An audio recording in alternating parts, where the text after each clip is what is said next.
you mentioned about the need for having a polity which is, grounded in dharmic values. Do you think it's also important, and you've also spoken about individuals, and as individuals, we have to be rooted in our civilizational worldview, but also the polity has to do that. And do you think Bharat, to take its rightful place in the world, it's also very important that this is done?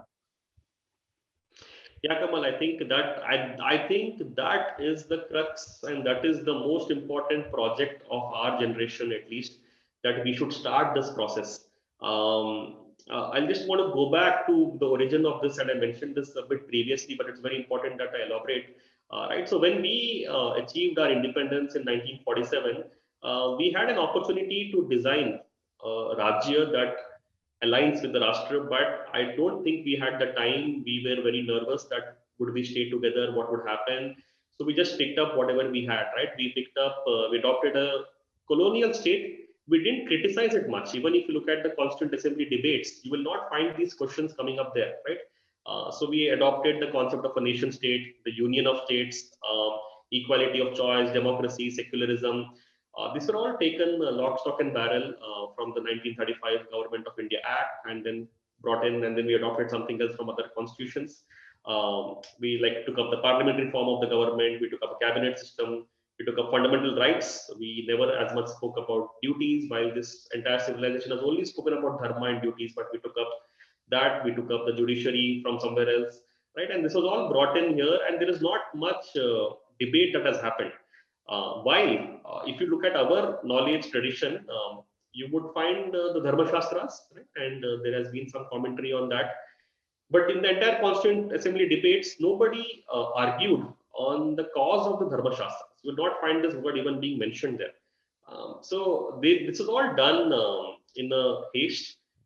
Probably at that time, we cannot judge them from today's context. Maybe that was what was the need, and maybe we didn't have the scholarship at that time.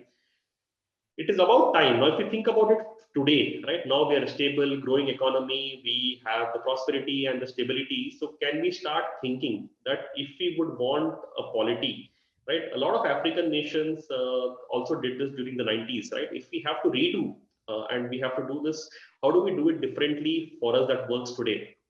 Right? I think that is the need. And this otherwise we'll always, as I said, we are in this confusion of these two minds. And some of the scholars have mentioned this, that now it is so internalized that we don't even see it, that it is there.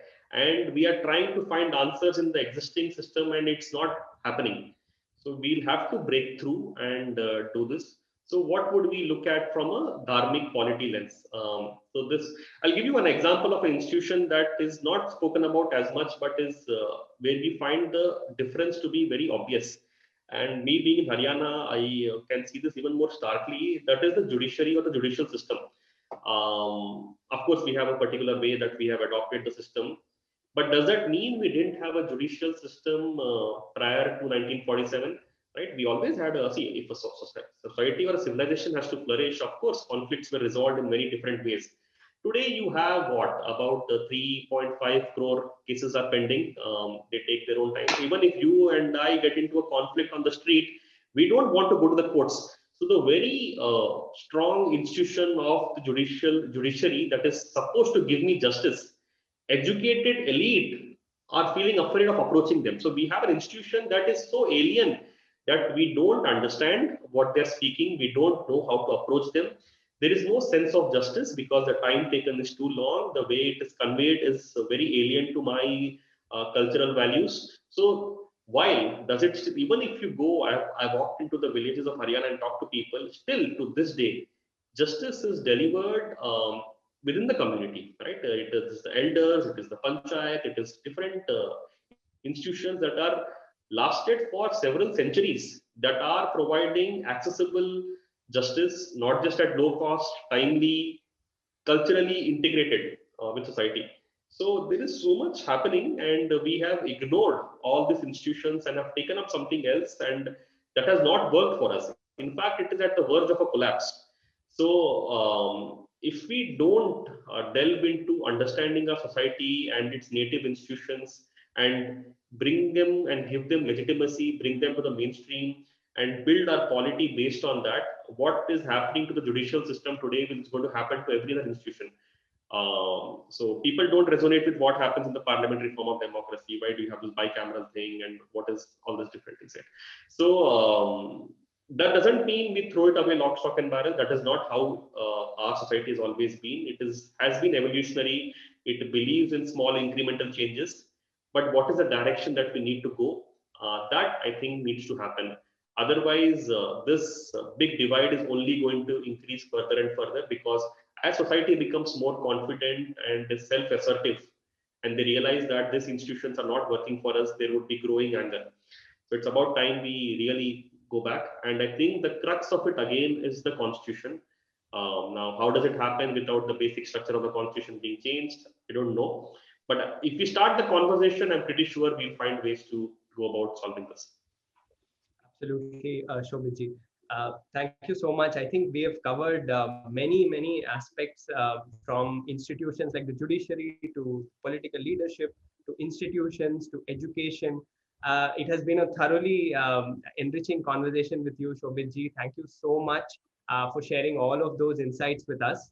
And thank you so much for joining us at the Festival of Bharat. Thank you, Kamal. It was great. These are questions that don't get asked very often. They are not in the mainstream discourse, and I thank Festival of Bharat for taking up such topics and bringing them to the audience. Thanks, Kamal. Thank you so much, Shobhitji. It has been a pleasure to host you at the Festival of Bharat, and we at the FOB wish Rashtam a lot of success and hope that you continue inspiring the young generation of Bharat and build the Bharat of that we all cherish. Thank you so much. And to our viewers, we would like to request you to please subscribe to our channel, both the Chitti Media channel and the Festival of Bharat channel, because we will be posting content on both of them.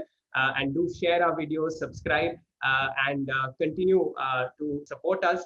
We will be back with another such enriching conversation. Until then, take care and namaste. Namaste. We hope you enjoyed this Chitti Media content. Please remember to subscribe to us and switch on the notifications for this channel. For our other social media links, more content, and to support our work, please visit citti.net. Dhanyavad. Namaskar.